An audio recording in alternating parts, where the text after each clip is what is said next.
राष्ट्रीय लोकतांत्रिक पार्टी के संयोजक और नागौर के सांसद हनुमान बेनीवाल ने सचिन पायलट को लेकर एक बार फिर से निशाना साधा है और यहां तक दावा किया है कि मैंने सचिन पायलट की एक नहीं, दो नहीं, 4 बार मदद की है। हनुमान बेनीवाल आज जयपुर के अंदर छात्र नेताओं के साथ में एक प्रेस कॉन्फ्रेंस कर रहे थे और दरअसल आपको पता होगा कि आप देखिए छात्र संघ चुनाव नहीं हो रहे हैं। 12 अगस्त को ही सरकार ने यह फैसला कर दिया था कि इस बार छात्र चुनाव नहीं होंगे। उसके बाद लगातार छात्र है प्रदर्शन कर रहे थे और इसी बीच हनुमान बेनीवाल है अब इस पूरे आंदोलन को लीड कर रहे हैं। और हनुमान बेनीवाल ने आज जो अपनी रणनीति बताई है उसके अंदर बताया गया है कि अगले 10 से 15 दिन तक राजस्थान के अलग अलग यूनिवर्सिटी और कॉलेजों में जाकर जो छात्र नेता है वो लगातार इन बातों को लेकर दबाव बनाएंगे सरकार पर। 14 तारीख को 14 सितंबर को जयपुर के अंदर 1 लाख युवाओं की बड़ी रैली होगी और वहां पर सरकार पर यह दबाव बनाया जाएगा कि विधानसभा चुनाव से पहले किसी भी हाल में छात्र संघ चुनाव करवाया जाए। सचिन पायलट को लेकर हनुमान बेनीवाल ने यह दावा किया है कि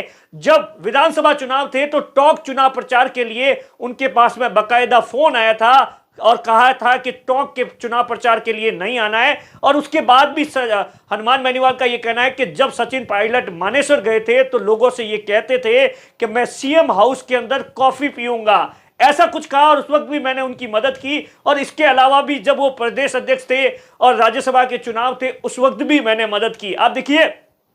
जब से सचिन पायलट है पहले कांग्रेस से खफा थे उस समय लगातार हनुमान बेनीवाल ये बयान दे रहे थे या उन्हें उकसा रहे थे, कह रहे थे कि सचिन पायलट का कांग्रेस के अंदर कुछ भी भविष्य नहीं है, उन्हें अपनी नई पार्टी बना देनी चाहिए और उसके बाद राष्ट्रीय लोकतांत्रिक पार्टी के साथ में गठबंधन कर देना चाहिए। अगर दोनों चुनाव लड़ते हैं तो 100 सीटों से ज्यादा आएगा। लेकिन देखिए सचिन पायलट का मामला है वो कांग्रेस के अंदर पूरा सेट हो गया, सीडब्ल्यूसी के सदस्य बना दिए गए और लगातार इन दिनों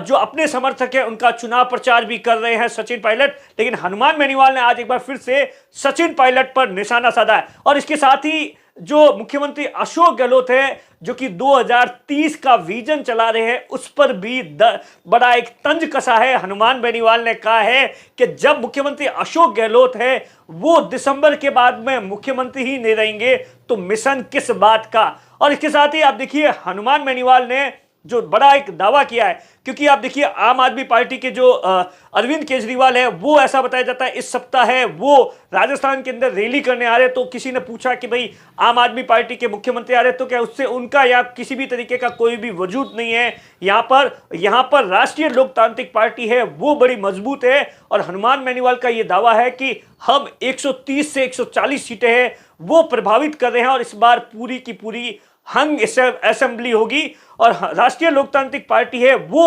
बड़ा रोल अदा करेगी। कांग्रेस या बीजेपी है वो तीसरे नंबर पर चले जाएगी। इस तरीके का हनुमान बेनीवाल का दावा है। वसुंधरा को लेकर भी हनुमान बेनीवाल ने बड़ा तंज कसा है। और आप देखिए कैलाश मेघवाल जिन्होंने जो पूर्व विधानसभा अध्यक्ष है कल ही बड़ा एक आरोप लगाया था केंद्रीय मंत्री अर्जुन राम मेघवाल पर, उस पूरे मामले को लेकर भी हनुमान बेनीवाल ने टिप्पणी करते हुए कहा है कि इस पूरे मामले को लेकर जांच होनी चाहिए कि किस तरीके का आरोप लगा है। इन तमाम चीजों को आप देखिए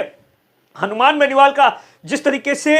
छात्रों के साथ में और खासतौर से युवाओं और बेरोजगारों को जोड़ने के लिए हनुमान बेनीवाल है वो बड़ी प्लानिंग कर रहे हैं। विधानसभा चुनाव से पहले ये आप देखिए जो उनके साथ में आप देखिए 10 से 15 ऐसे स्टूडेंट्स के बड़े बड़े लीडर हैं और ऐसा बताया जाता है कि जितने भी संभाग है वहां पर पहले रैली की जाएगी और उसके बाद में 14 सितंबर को है जयपुर के अंदर 1 लाख लोगों की राष्ट्रीय लोकतांत्रिक पार्टी रैली करेगी और सरकार पर दबाव बनाएगी कि किसी भी हाल में छात्र संघ चुनाव करवाए जाएं।